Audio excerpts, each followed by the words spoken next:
going to go ahead and introduce ourselves for this session on inculcating self-awareness and introspection in the counseling process, and the ways we can address this and have an experience today of it also. My name is Reshma, and I'm the principal at Creative School. With me is Sangeeta. She is our high school counselor and coordinator.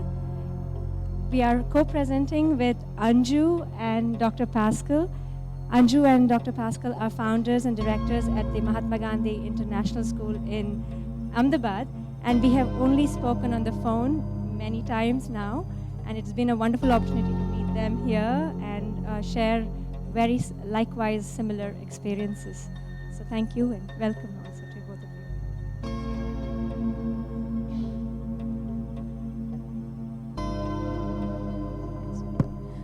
Good morning, bonjour and namaste. Like Reshma said, we'll be co-presenting. So initially, Reshma will start with some practical exercise. After that, she will make her presentation about the kind of things she's doing at the school in Bangalore, at Creative School. After that, we'll have a transition activity with energizers.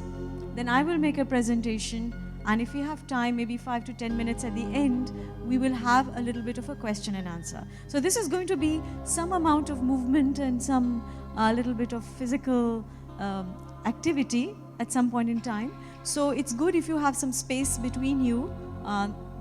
It's good, and if you can come forward as much as you're comfortable, that will be great. Thank you. So, to start off first, as we do in Creative School, first of all, I'm going to remove my slippers to make myself comfortable, and you can do so too if you want to. Secondly, you can put away everything that you have in your hands ready to write. You can keep it right next to you. Have it in a comfortable distance that you can access it at the end of this experience. And we can sit as relaxed and as comfortable as we can. We can cross our feet and our hands, or keep them gently rested on the floor. Relax your shoulders. You can rotate your shoulders backwards and forwards once. Let go of any hurriedness that you're having right now as you've just walked into the room and settling down.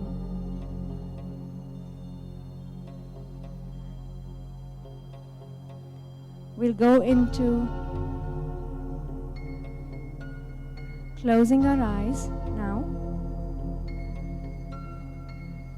becoming aware of the sound of our own breath, becoming aware of the in-breath and the out-breath,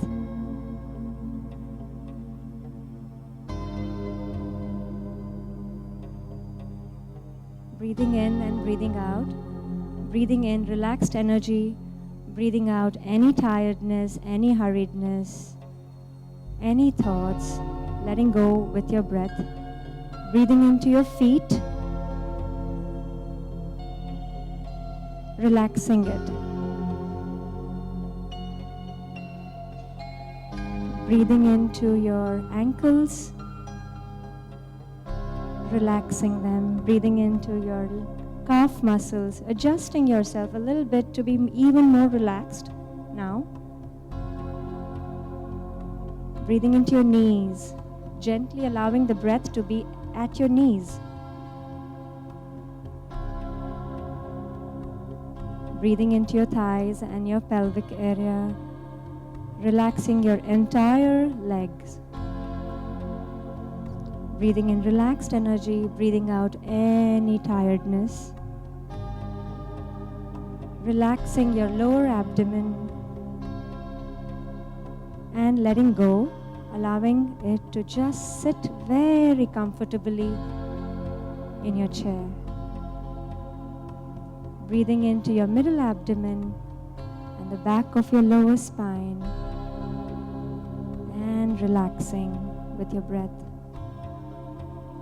Breathing into your upper abdomen, your diaphragm, your middle spine, and completely relaxing.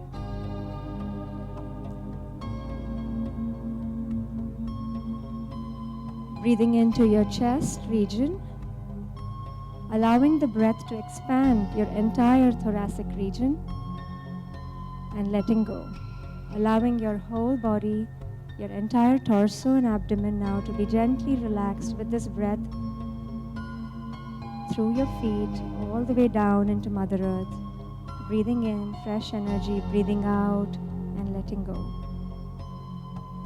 Breathing into your shoulders, your arms, your elbows, your wrists and your hands, and completely relaxing until the tip of your fingers. Breathing into your neck region, the back of your neck, and relaxing. Breathing into your jaws and completely relaxing that. Breathing into your entire face.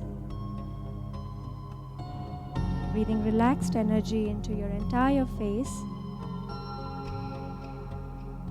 Inside you, you're deeply relaxed. And in this relaxed state, allowing our breath to go into the reaches inside our body, into every corner which feels a little more relaxed, with just the breath.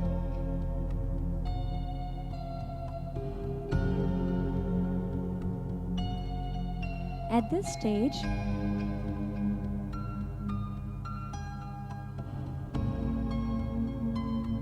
I'd like you to go backwards in time from where you're seated here now, going back to your younger years, leaving this room and going back to a time when you were a younger person.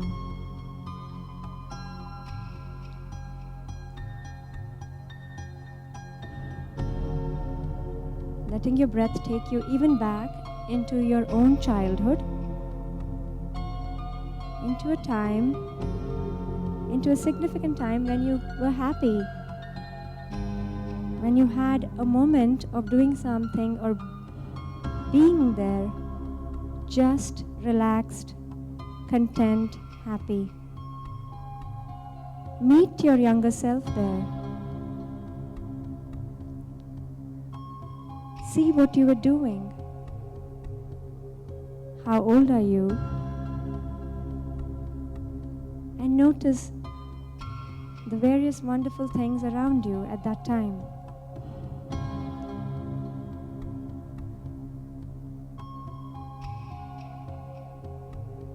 Feel the happiness. Feel the way you were just satisfied, content and calm and happy. Notice everything around you. What were you doing? Who is with you? What's around you?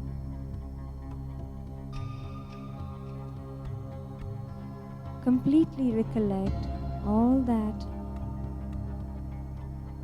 wonderful presence of your younger self.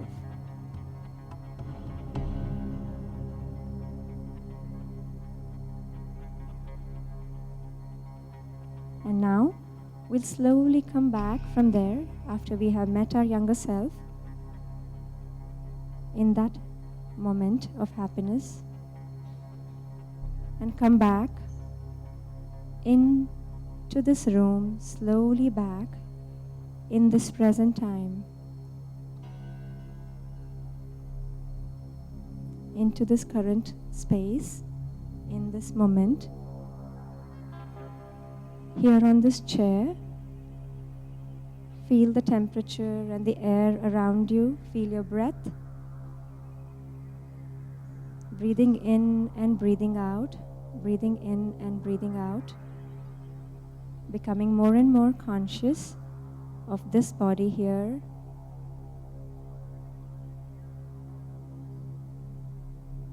Becoming conscious with your breath of your feet, your lower legs, your knees, your thighs, your abdomen, your shoulders, and your face. Completely present here. At this point, when you open your eyes, you can pick up the piece of paper next to you and the pen or the pencil and just jot down, either drawing it or writing it, whatever you saw within you, bringing that memory back through your hands and through your conscious body now into this present moment, and just go ahead and draw freely, quickly, intuitively, allowing it to all come out through your hands. And you can even write. Draw and write.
So good morning.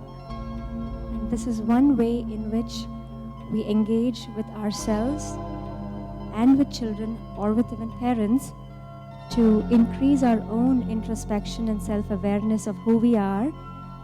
And like what Dr. Divya Chabra said yesterday, bringing our unconscious into our conscious willingly, affirmatively, and helping us in our current state.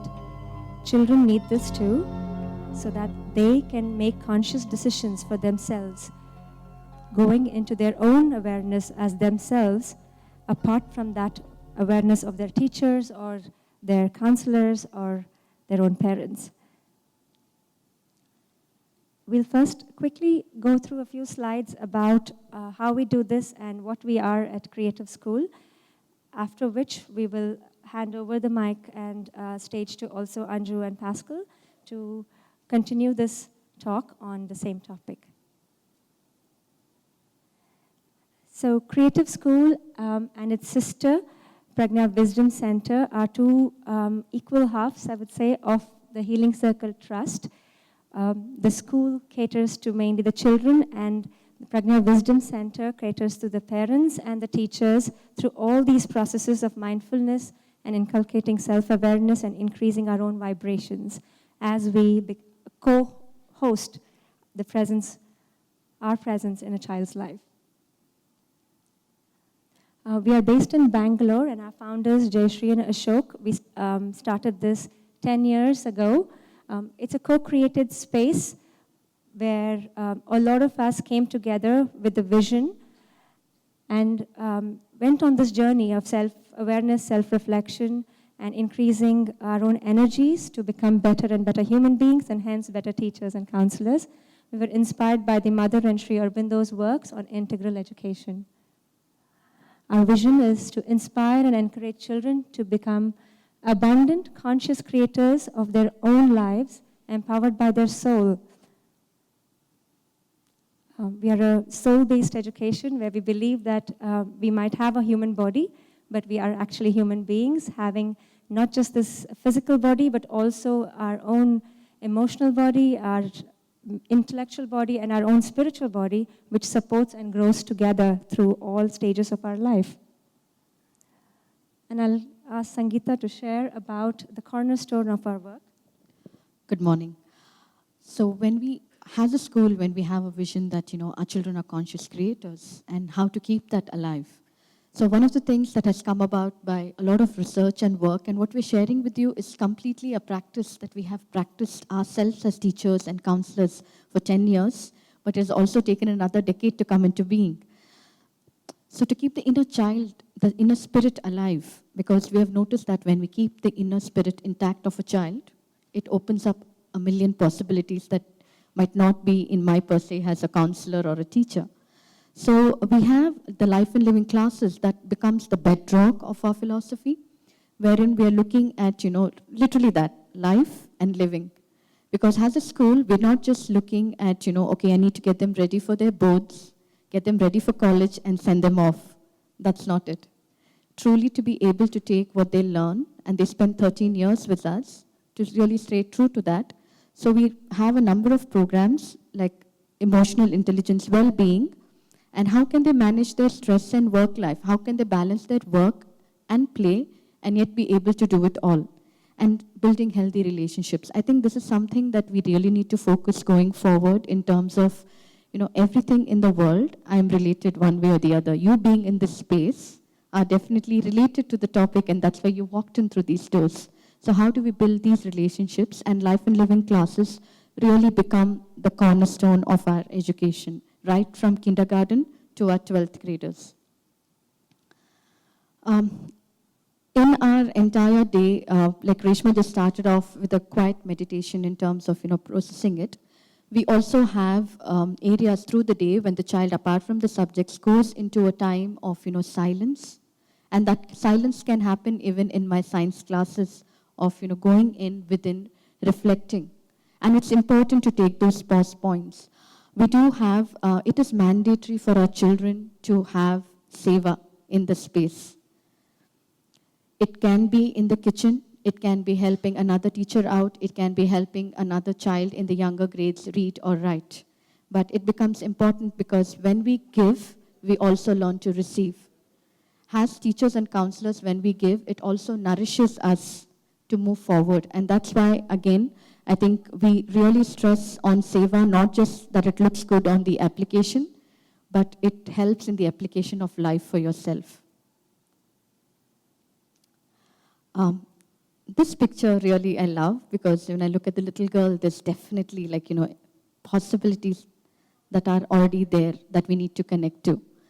And one of the anecdotes that I would quickly like to share before going forward is, there was this girl who walked through our doors. She came in from a Kannada medium school and she joined us in high school. And she really didn't know how to read and write English, very basic. But as a school, we really looked at it and said, yeah, okay, right now the child is here. It doesn't mean the child is always going to be here. Can move up. So just building that idea of trust and working, definitely working and planning it out. That same child today is in mass communication, English and psychology, and she's topping her class at the university level. So to have trusted that innate capacity that a child has is important. Many times we get asked, how do you manage, to concentrate on the emotional well-being of the child? Do you ever get any curriculum done? I would gladly say I'm a high school teacher. We do it, and we do it well. We do it in such a way that there is an ease in their learning. There is a beauty in what they're learning, and they're connected to the joy of what they're learning. And my classes can be under the tree. It can be, just looking up at the tree and learning the respiratory system, because if you ever look up at the crown of the tree, it is there. So to really say that, is learning only in our classrooms or beyond that? Thank you, Sangeeta.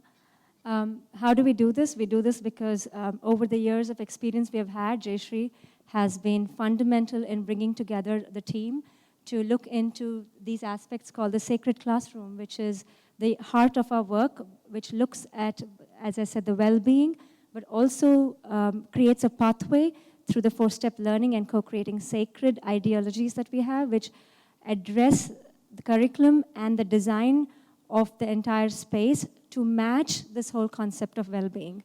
And it helps us unlock the inner wisdom of the child through the immersive process that it brings to the table. And to do that, one of the first questions that we were asked, all of us when we joined this space, we were asked is, do we really love ourselves? Do we focus on loving ourselves every day to be able to do what we said we can do? Without this concept of self-love, it is very, very hard to just have an intellectual understanding of helping somebody else or helping another child without really being full within. So our attempt is to get back to being full within ourselves every day. How do we do this? In the earlier sessions, Sumita also spoke with Ganesh about addressing parent fears and counselor and teacher fears. We happen to have very clear programs.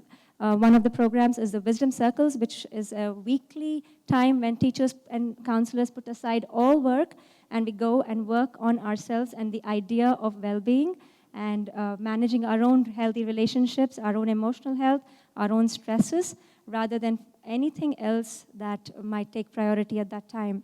That helps us become more and more unconditional and hence be better listeners to children. We have a conscious teaching and parenting program which maps how we behave and how we work in an age-appropriate manner, understanding that a child in 3rd or 4th grade needs a very different approach to teaching and learning and listening and how love and compassion is addressed to a child who is in middle school who might need various other ways. Sangeeta will touch upon those ways later.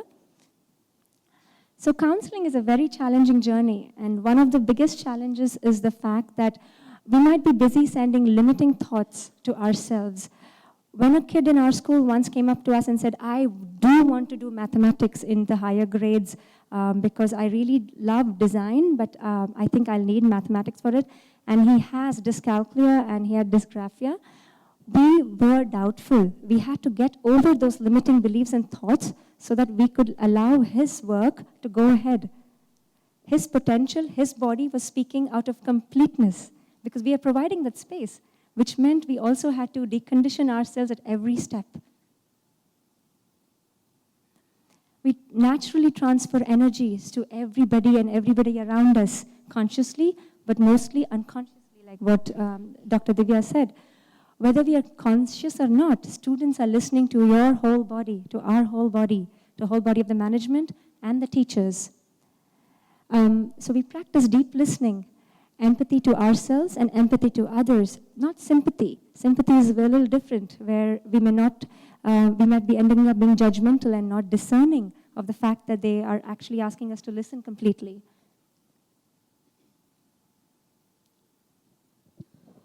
So when Reshma shared about, there is appropriate, age-appropriate parenting and teaching that happens. So this particular set actually represents what we generally work with in early childhood program. At that point, it is important that we actually, our intention is to nurture them. A lot of time to play and to slow down, listen to stories. Imaginary world is very rich at that point, and it's important to acknowledge that phase of a child and not bring in really fear through that, because what happens is sometimes, and this happens maybe even as well-intending parents, I don't want my child to get hurt, and that's why I might say, hey, Sid, if you climb the stairs this way, you're going to fall down. But somewhere along, I've imprinted that fear in my child who's going to hesitate. Safety is necessary. So how do we allow them to be free and yet have those nurturing limits and boundaries that keep them safe? And that is the bedrock as the child starts to grow. Through their middle years, trust their intuition. We have to build capacity for children to trust their intuition and give them a choice. It is important, when you give a child a choice, I'm also listening to what they want. I'm hearing out what is their need over here. Time for journaling. Again, it kind of brings a pause. In a day, we can have 60,000 thoughts. What am I going to hear to? And that's why it's important. And journaling is very much a part of our everyday activity, not only for students, but also as a teacher.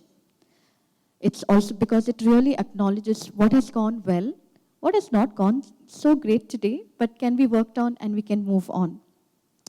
And don't limit their ideas. Give them space to actually experiment. Give them the safety to experiment and be with you.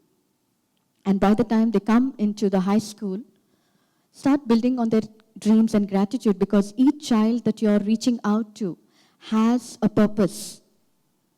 If you're able to connect to that dream and help them be grateful about it and work around it, it really brings in a lot of trust. Time for silence again. We always had school focus on that because it's important to gather everything together. And don't shy away from challenges. We are a school which believes in slowing down, but if the challenge has come, it has come to you because you're ready for it.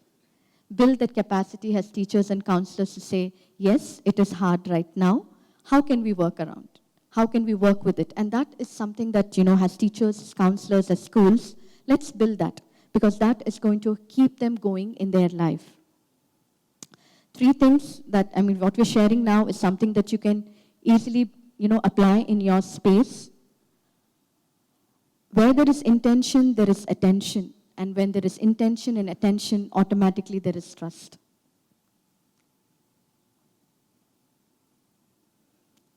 So we also bring in the moments of silence by completely, meditation is one way, but there are many other ways that we practice in the space because it creates an expansion, it creates a new boundary that can be crossed. And believe in possibilities. Very, very important. When you look at a child and say, I trust you, I hear you, you're already done the best thing that you can do as a teacher. Again, help children face their challenges.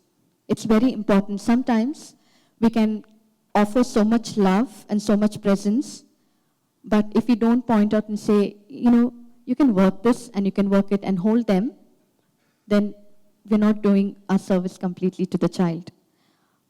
And once they've worked over the challenges, they can really see how much it actually manifolds and how much they actually receive. Our children have gone on to receive so much in different areas when they wanted to. Every opportunity has opened up to them because they connected to the intention. As a school, we energized it and trusted it. And today we have many more pathways that are emerging because of that trust. And that's where, our journey. If I'm standing here today, I know as a teacher, I have been empowered by Reshma, I have been empowered by Jayashri, by Ashok, my colleague who was handing out the notes as she came in, because we work as a community and it's so important. The job of a counselor is not just within that room. It extends to every person who's interacting with the child. Thank you for that. If you have any questions regarding this, we wanted to just share 3 things that Sangeeta kind of shared. Can I have the slide back on for a second, please?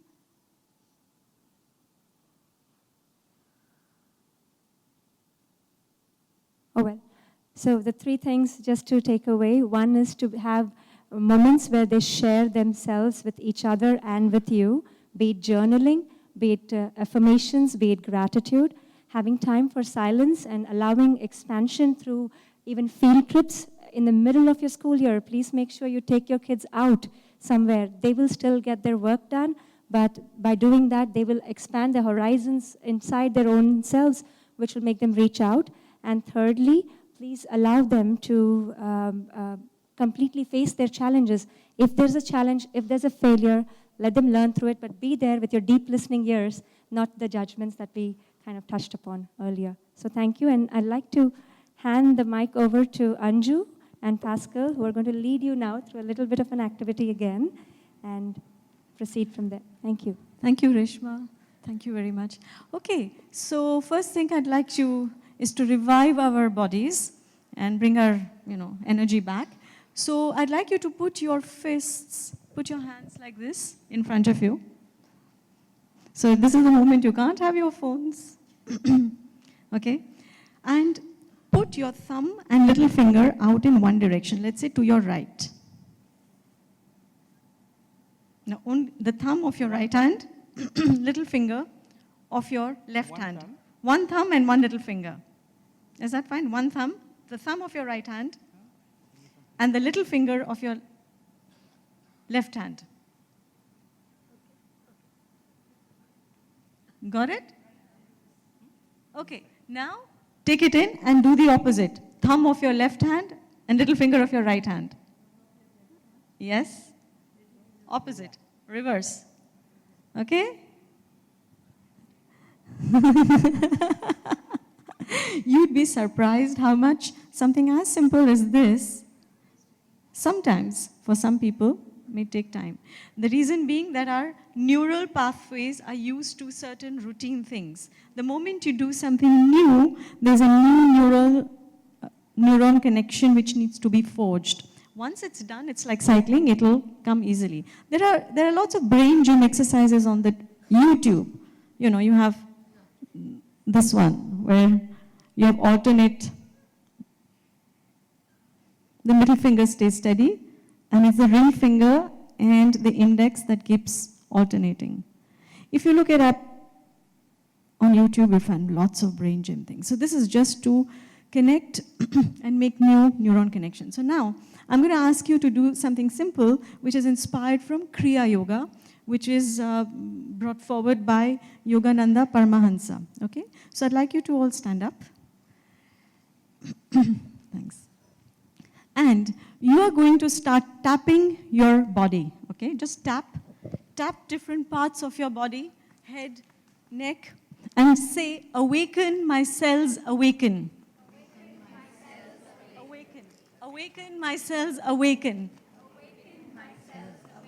Tap behind your back. Awaken my cells, awaken.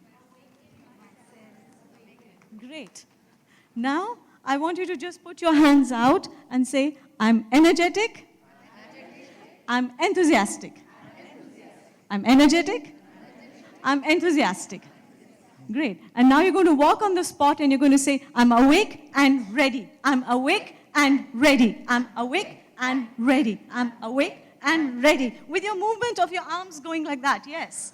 That's good. I'm awake and ready. I'm awake and ready. Good. Very well. Thank you. Sit down. It's fun, but it's Kriya Yoga. One would think, I used to think yoga is all about, just sitting there and your mind can be elsewhere, but actually your body needs to be engaged. So the point is, yes, new neuron connections when we're talking about experiential learning.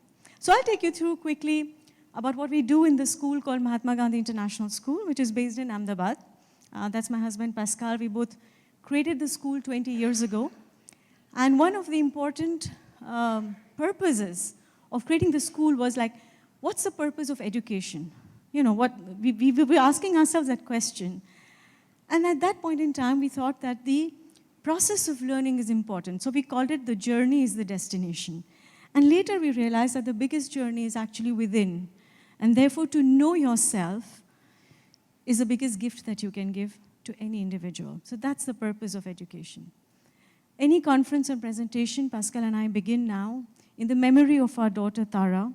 Tara left us at the age of 12 when she was blossoming into a young teenager, but she'd always told us that she didn't want to be a teenager. She's a very evolved soul, or rather is an evolved soul, and I think she continues to be part of her journey. One of the poems that she'd written was, Who Am I? Now this was a 9-year-old girl writing about the soul. Am I a body? Am I a soul? And that's why I begin the presentation with that, because this child's words remind us about the fundamental need for human beings to know who they are and why are they here in this incarnation. Imagine if this child had been exposed to learning formula and definitions in that short period of the time she was in this world, physical world. She was in our school, so she was a happy child. She wrote lots of letters and lots of poems and messages intuitively, because it wasn't that she was suffering from a very big illness or anything. She just had a sudden infection and she left. But what she leaves behind is a message for all educators and parents through us to ensure that children have a happy childhood, because that's the resilience that we can create for adulthood. When we talk about education, it's very important to know where we're coming from. And you know that two of the main models in education are the prison model and the factory model. If you're looking at, Foucault, who is a French philosopher, talks about the comparison between army, hospitals, schools, and prisons. And guess what's similar? The timetable comes from prisons, the roll call comes from prisons, the assembly comes from prisons, the uniforms come from prisons, the monitor system comes from prisons. and the architecture comes from prisons, known as a cell structure. That's the way we are all seated, that's the way kids are seated, which means that 14 years of your life, you don't have interaction with others, you just look at the back of other people's heads. So this is the model we got because we were a colony. But today, perhaps we need to question that, the need for supervision, the need to subjugate human beings in order to control their minds. You can only subjugate somebody if you can control the body. Control the body and you can touch the invisible part, which is the mind. So we need to break free from that. And in 1998, when Pascal and I began to create the school, which is not a private school, it's a PPP model with the municipal corporation, we took a municipal school, a government school, and wanted to transform that into an international baccalaureate school, bringing education to the poorest of the poor, as well as a middle class, with a differential system of fees, free education for the poor, but paid education for those who could afford it. At that point in time, the municipal corporation created a trust, we became part of it, and we got the building. But then, as luck would have it, we had a lot of resistance. There were bus burnings, agitations, blood signature campaigns, jail, barog, people going to jail, public interest litigations against us, attacking us. And finally, of course, they lost that. They lost in the High Court, they lost in the Supreme Court, and then we were able to create the school. Of course, the first people who came in were the ones who were protesting. They tried to put their kids in our school, and some of them did also. One of the fundamental things about the school was diversity and inclusion. So that's the area where some of our children come from. Very, very poor sections of society and this was one of the complaints. People said that you can't create a school where the poor and the rich can sit together. You can't have a school where the castes are mixed. And also there were lobbies which said, we don't want a foreigner. Why is a foreigner here? Why is it in an international school? Why are you calling it Mahatma Gandhi International, and so on and so forth. But now, what do we do in the school? Essentially, we did away with all the textbooks and timetables, those kind of stringent education, or what we would call an orthodox or traditional education. And we brought in project-based learning. So here you can see children doing the cafeteria project. They run the cafe, even making some simple dishes. And by doing that, they're doing mathematics and volumes and proportions and profit and loss, advertising, hygiene. It's a completely interdisciplinary project. And it runs from kindergarten to grade 11. And in fact, you can see kids are going outside, they're making purchases with real money, so actually they're in real life situations. They're bargaining with, for their vegetables and things like that. So that's how they're doing all the subjects. This is just an example of one interdisciplinary project. But in 2016, Finland, which is a very advanced country, considered advanced in its education, has made the cafeteria project compulsory in all its elementary schools. The other kinds of interdisciplinary projects are things like filmmaking, creative media production. So children make films on social issues which are close to the heart, short films.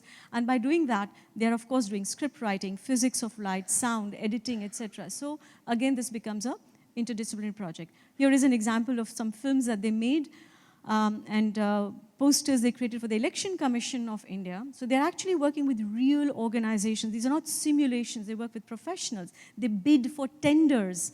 And they got this, and this went from 25 children, it went to 71 lakh people in Gujarat who signed those pledges for voter awareness, and it came back to the government.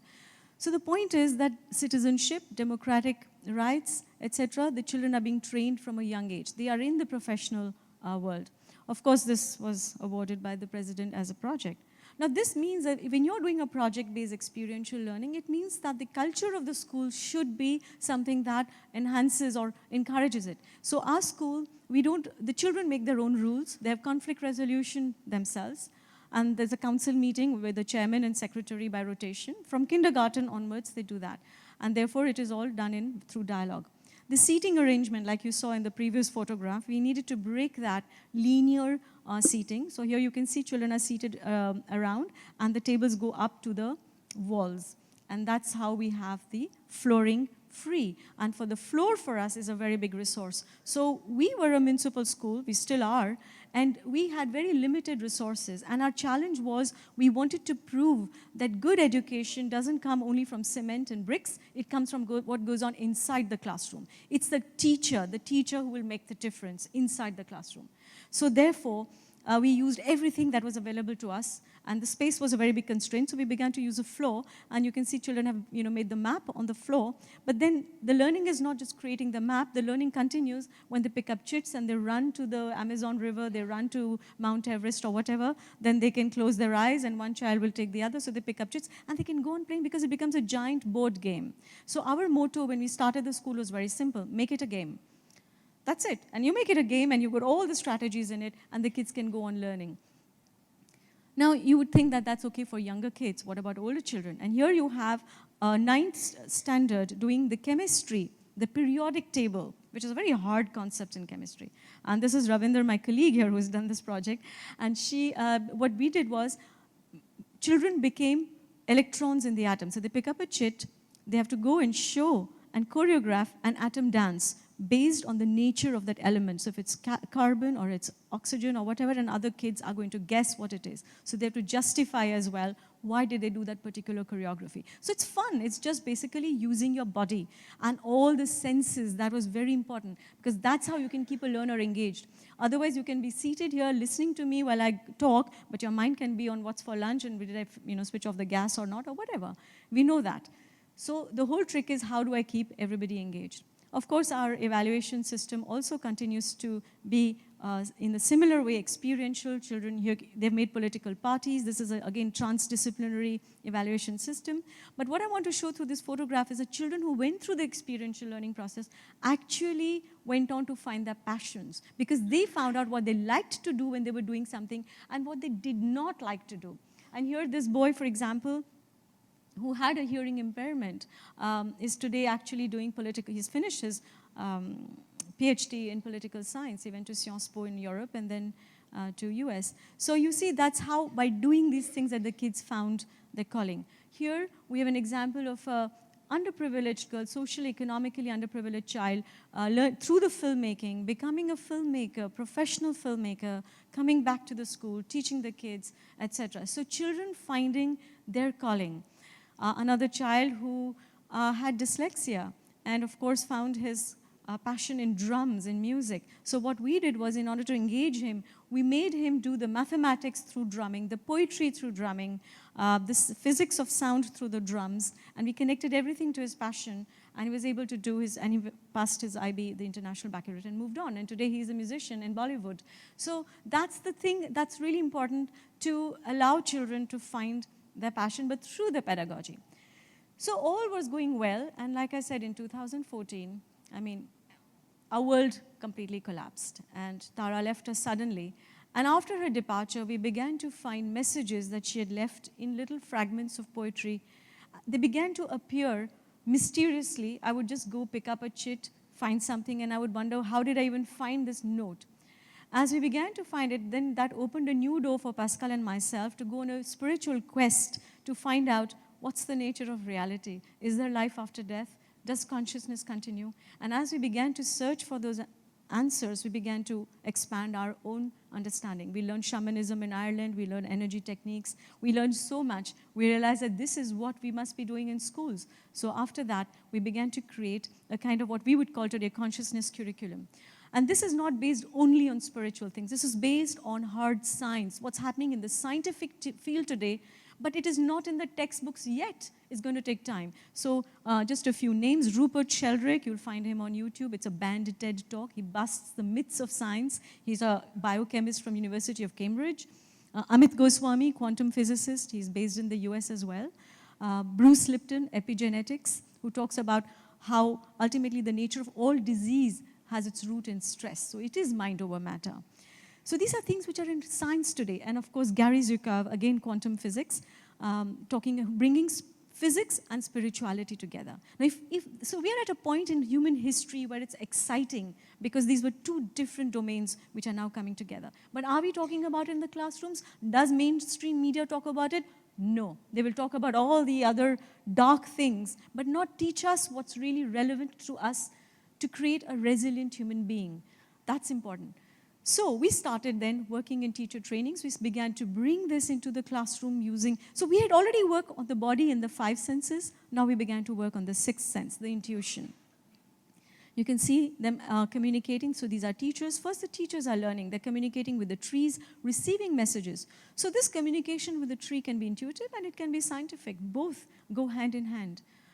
Then we are doing psychometry, which is reading information from objects. Now, this was done a lot during, by the CIA, by the KGB, during the Cold War. The psychics were used to glean information. Do we do it in the classroom? No. Why aren't we learning that? Because we have a natural ability. Kids have a natural ability to read information. So we began to do that. Here you can see teachers are now discussing how to bring it into the classroom. So we read objects, we read photographs.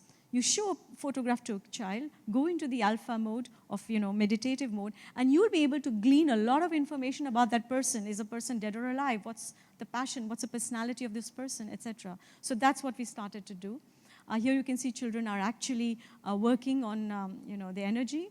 You can see that, ball of energy, intuition. Now, what are they using it for? In order to make career choices. For example, your rational mind will tell you, you ought to be an engineer, you ought to do this and that, and peer pressure and parents and expectations, university options, etc. But your intuitive self, your body is going to tell you something else. So how do I connect also with that? That's what children are doing here. I'll be showing you a film after this, just a short one. So this, I'd like to just end the presentation with a nice quote from Tara where she said, the universe is interconnected. It's all made up of molecules and we're all interconnected. Only we fail to see the connections and we live in separation. So this is a very, this is an important understanding that we are in a web of life, this interconnectedness. I'd like to show you a short film. Yeah. So just before we start with the presenting of film, which has been done in the school, just want to tell you, because we are speaking about higher education, choice of career, choice of what they want to do in the university. For that, I have a good news and a bad news. I will start by the bad news. You all know Spielberg, the filmmaker, Jurassic Park. Everybody knows Spielberg. In fact, I spent one day with him in Paris. I was very lucky for that. But the bad news is that after he's 12, he wanted to go to the university in California and to make a course in filmmaking. And the university told him that he was not fit for that. He was not a good candidate for that. They rejected him. So he could not make the course in filmmaking in this university. But the good news is that 30 years later, that means a few years back, the same university called him and gave him a doctorate, honorary doctorate in filmmaking, in the course that he could not do. So what does it mean for us here? What are we looking? Are we looking at this stupid grade mark, percentage, the 90%? 90% of what? 90% of what? Tell me. Of the ability to reproduce procedures? Like calculating the square root? We all have learned that, calculating the square root. All of us, we have done that in the secondary school. Can you raise your hand? How many of you have used that in your life? How many of you have calculated by hand the square root of a number in your life? How many times? Never. We are all in the same boat. We are learning totally useless things, and we are missing what is really important. But the good news is that, people who have the right intention, the right attention, and go straight, you cannot stop them. You cannot stop Mozart to be a musician. You cannot stop Spielberg to be a filmmaker. And this is now, the system has to change, because the system is in question. And when we say the system, we cannot say something which is there. It's all of us. We have to just retune the thing to understand what is the intention, the right intention, and how we can go into it. So now we'll show you a very interesting film where you will see how the intention is acting on the real world in the matter, and how intention matter.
Japanese scientist Dr. Masaru Emoto, proving that emotions induce major changes in the structure of water.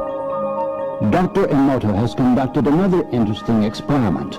He placed rice into 3 glass beakers and covered it with water. And then every day for a month, he said, "Thank you" to one beaker, "You're an idiot" to the second, and the third one he completely ignored. After 1 month, the rice that had been thanked began to ferment, giving off a strong, pleasant aroma. The rice in the second beaker turned black, and the rice that was ignored began to rot. A class of 5-year-old KG kids decided to reproduce this experiment with their teacher, Panita. We were the training with Anjana and Pascal sir, and we saw a video of Dr. Emoto, and we learned that water has feelings. And to establish that understanding, I thought to bring in this project with my kindergarten children. In all the 3 jars, we have put the same rice. After that, we have put water. But you have written something different in each of them. Gratitude. And gratitude. And the other one? Okay. I love you. I love you and don't love you. I love you.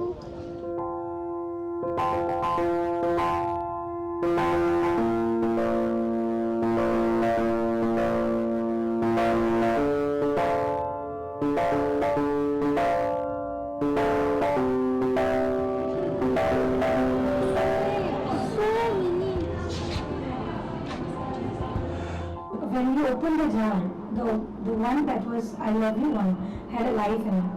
We can see ones, and they were very much alive in the jar.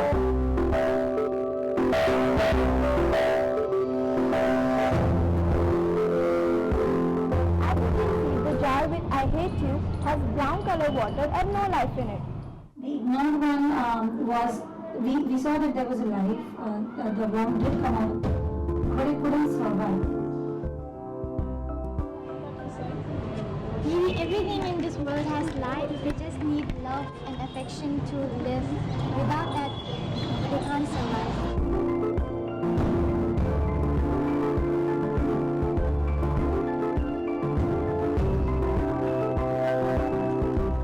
Thank you.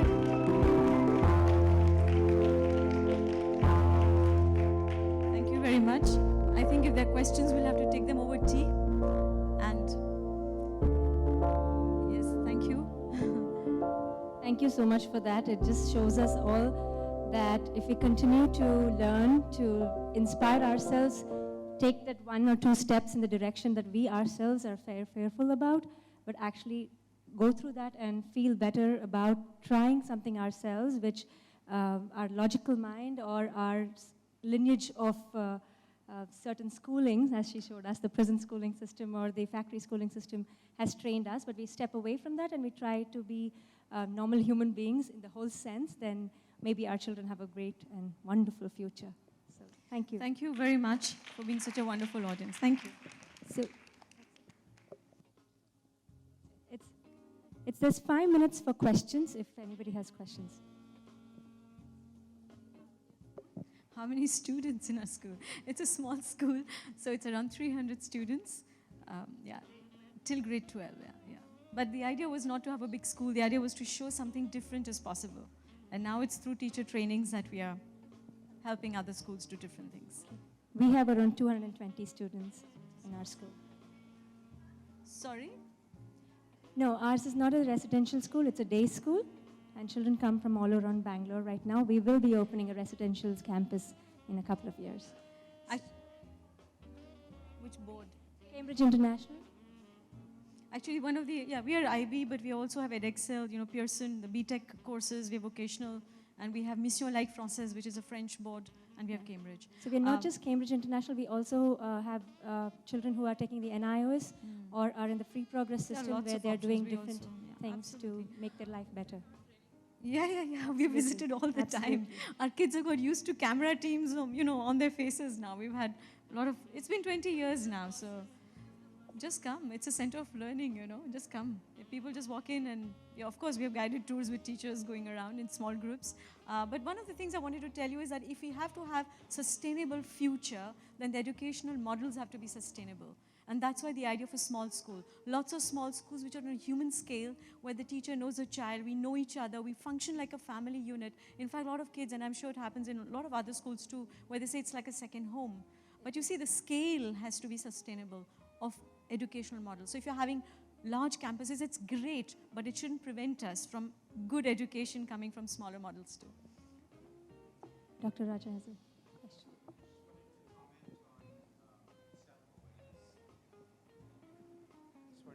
A quick comment about self-awareness. As a researcher, you're constantly failing when you try something, and a certain aspect of self-awareness there that I find researchers have to develop is knowing whether you were the issue that caused the failure or whether that was inherent to the problem at hand. And I find that aspect of, call it self-awareness or understanding your failure and your role or lack of it in it is a critical part of making progress. I think we have to redefine also what is success and failure.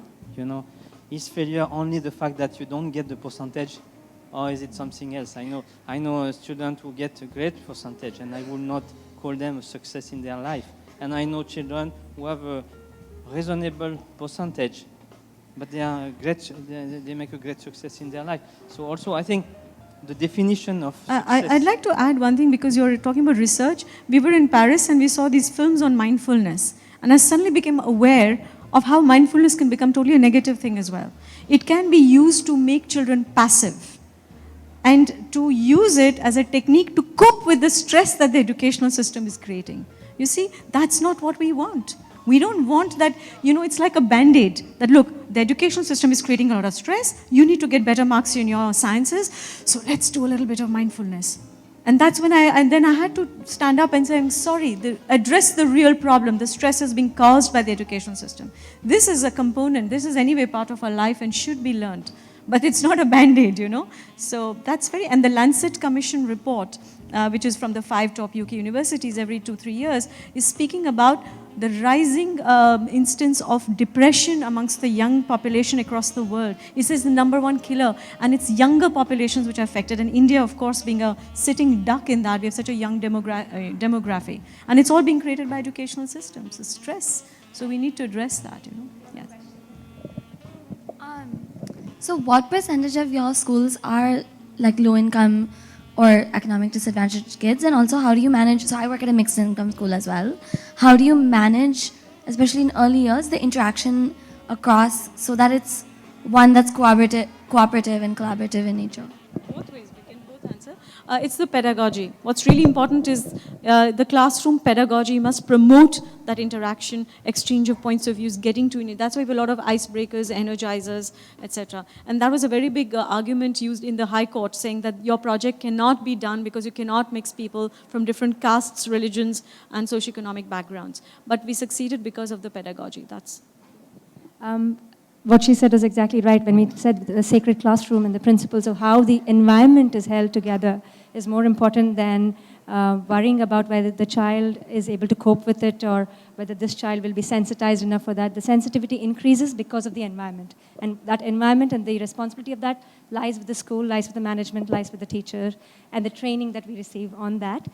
We have about 35 children from lower income backgrounds who don't pay any fees at all of the 220 children. We also have around 25 children who come with different learning difficulties and special needs.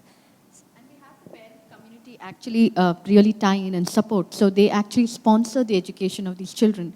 And it goes word of mouth, a friend, we reach out to a friend and that comes back. So as a community, we're really seeing that, us giving this opportunity, providing it's not only for the kids, but also for us as a space and to keep it sustainable. And it has to go out beyond us. It has to go on for generations. To do that, we have to be willing to share and to give.